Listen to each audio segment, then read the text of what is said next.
செம்ம டேஸ்டியாக பார்க்கவே ரொம்ப ரொம்ப க்ரீமி டெக்ஸ்சரில் இருக்க இந்த பட்டர் மசாலாவை செஞ்சு கொடுத்தீங்கன்னா கண்டிப்பாக வீட்டில் இருக்க எல்லாரும் இதே மாதிரி தான் கேட்பாங்க. ஸோ இப்படி நீங்கள் ஒரு பன்னீர் எடுத்தீங்க அப்படின்னா இந்த மாதிரி ஒரு தடவை செஞ்சு பாருங்கள், கண்டிப்பாக ரொம்ப டேஸ்ட்டாக இருக்கும். இது எல்லா வகையான ஃபார் எக்ஸாம்பிள் புலாவாக இருக்கட்டும், இல்லை சப்பாத்தி, புரோட்டா எல்லாத்துக்குமே ரொம்ப டேஸ்ட்டாக இருக்கும். ஸோ எப்பயும் போல் பில்டப்பை கம்மி பண்ணிவிட்டு இதை எப்படி செய்கிறதுன்னு பார்ப்போம் வாங்க. ஸோ இதுக்கு தேவையான பொருட்கள் 4 தக்காளி, 2 வெங்காயம் எடுத்திருக்கேன்.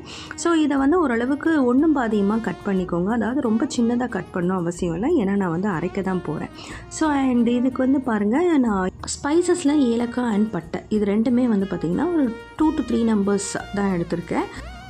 இது நல்லா ரோஸ்ட் ஆனதுக்கப்புறமா நம்ம கட் பண்ணி வச்சுருக்க வெங்காயம், தக்காளியை இதோட ஆட் பண்ணிக்கலாம். நல்லா ஓரளவு பெருசாக தான் நான் கட் பண்ணியிருக்கேன், அரைக்க போகிறோன்றதுனால. நல்லா இது பாருங்கள், ஒரு கை கூத்த அளவுக்கு முந்திரி எடுத்திருக்கேன். ஸோ இது ரொம்ப இம்பார்ட்டண்ட். ஏன் அப்படின்னா இந்த எப்பயுமே பொதுவாகவே இந்த கேஷ்யூவை நம்ம இது கூட அரைக்கிறப்ப, அதாவது வதக்கி அரைக்கிறப்ப அந்த கிரேவியோட கன்சிஸ்டன்சி பார்த்திங்கன்னா நல்லா திக்காக இருக்கும். அட் த சேம் டைம் ஒரு ரிச் டேஸ்ட் கொடுக்கும். ஸோ இந்த மாதிரி நல்ல இந்த பாருங்கள், இந்த அளவுக்கு வதங்கினதுக்கப்புறமா எடுத்து வச்சுருங்க. அண்டு நெக்ஸ்ட்டு நம்ம பன்னீர் எடுக்கும். ஸோ பன்னீரை ஒரு ரோஸ்ட் மாதிரி பண்ணணும். தட் இஸ் கொஞ்சமாக ஸ்பைசஸ் எல்லாம் போட்டு கொஞ்சம் ரோஸ்ட் பண்ணி எடுத்துக்கிட்டோம் அப்படின்னா நம்ம அந்த மசாலாவோட அந்த பன்னீரை சாப்பிட்றப்ப ரொம்ப ப்ளெயினாக இருக்காது.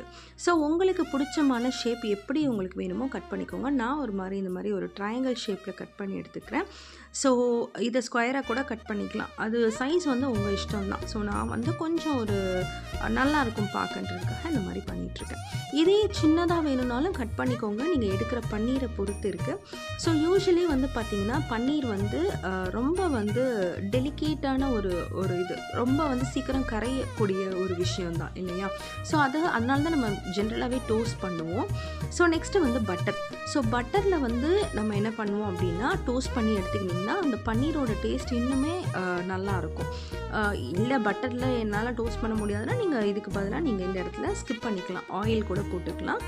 ஸோ பட்டரில் பண்ணிங்கன்னா இன்னும் ரிச் டேஸ்ட் இருக்கும். அந்த பட்டர் மசாலா ரொம்ப இன்னும் க்ரீமி அண்ட் டேஸ்ட் அரோமா ரொம்ப நல்லாயிருக்கும். ஸோ இந்த பட்டரை பார்த்திங்கன்னா நல்லா மெல்ட் பண்ணிக்கோங்க. மெல்ட் பண்ணிவிட்டு இந்த மாதிரி கொஞ்சம் ரோஸ்ட் பண்ணிவிட்டு, அண்ட் இது கூட ஸ்பைசஸ்க்கு நான் ஜஸ்ட்டு ஒரு சில்லி பவுடர் தான் போட போகிறேன். சில்லி பவுடர் அண்ட் சால்ட் இது மட்டும் போடுங்க, 1 ஸ்பூன் போட்டால் போதும். நல்லா இந்த மாதிரி சில்லி பவுடர் அண்ட் சால்ட் போட்டு கொஞ்ச நேரம் டோஸ்ட் பண்ணிக்கோங்க. அதாவது அது ஓரளவுக்கு முருகி மேலே வரப்போ தான் உங்களுக்கு பட்டர் மசாலாவோட இது சாப்பிட்றப்ப ரொம்ப நல்லாயிருக்கும். அண்ட் இதுக்கும் ஒரு ஸ்பைஸ் அடிஷ்னலாக இருக்கிறதுனால நல்லாயிருக்கும் சாப்பிட்றப்ப. ஸோ இந்த மாதிரி நான் டோஸ்ட் பண்ணி தனியாக எடுத்து வச்சுக்கிறேன். அண்ட் இப்போ என்ன பண்ண போகிறோன்னா, அந்த நம்ம ரெஸ்ட் பண்ணி வச்சுருக்கோம் இல்லையா, இதை ஆற வச்சுருக்க இதை அரைச்சி பேஸ்ட்டாக எடுக்க போகிறேன். ஸோ இதை அரைச்சி பேஸ்ட்டாக எடுத்ததுக்கப்புறமா ஆஸ் யூஷுவல் நம்ம என்ன பண்ணுவோம், நம்ம இதை மசாலா பண்ண ஆரம்பிப்போம். ஸோ இதுக்கு சேம் பேன்லேயே திரும்ப பட்டர் போடுறேன்.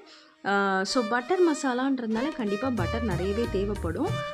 நல்ல ஒரு 2லேருந்து ஒரு பெரிய ஸ்பூன் ஆஃப் பட்டர் போட்டிருக்கேன். 3 ஸ்பூன் பட்டர் பெரிய ஸ்பூனில் எடுத்து போட்டிருக்கேன். அண்ட் இது கூட நம்ம அரைச்சி வச்சுருக்க நம்ம விழுதையும் போட்டுட்டு, இது கூட 1 ஸ்பூன் அளவுக்கு ginger garlic paste and 1 spoon அளவுக்கு ஸ்பைசஸ்க்கு நான் இது போட்டிருக்கேன், சில்லி பவுடர் போட்டிருக்கேன். அண்ட் இது கூட நம்ம டோஸ்ட் பண்ணி வச்சுருக்கோம் இல்லையா, அந்த பன்னீரையும் ஆட் பண்ணிவிட்டு தேவையான அளவுக்கு சால்ட்டு போட்டு லைட்டாக தண்ணி ஊற்றி என்ன பண்ண போகிறோம் அப்படின்னா, நம்ம லிட்டை போட்டு மூடி வைக்க போகிறோம். ஸோ பிஃபோர் தேட் என்ன பண்ண போகிறோம்னா, fresh cream and sugar. So butter மசாலாக்கே ரொம்ப இம்பார்ட்டன்ட் அந்த க்ரீம் தான் சொல்லுவோம். ஸோ அந்த க்ரீம் தான் உங்களுக்கு நல்ல திக் கன்சிஸ்டன்சி கொடுக்கும். அண்ட் சுகர் பார்த்திங்கன்னா அந்த ஸ்வீட்னஸ் அந்த சாப்பிட்றப்ப இருக்கும் இல்லையா, அது ரொம்ப நல்லாயிருக்கும்.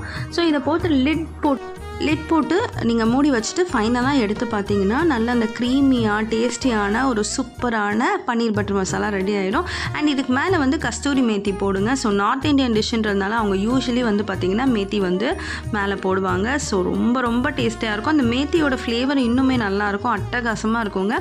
ஸோ கண்டிப்பாக நீங்களும் இந்த மாதிரி பரோட்டாவோ சப்பாத்தியோ போட்டிங்கன்னா இந்த மாதிரி ஒரு டிஷ்ஷை செஞ்சு சாப்பிட்டு என்ஜாய் பண்ணுங்கள்.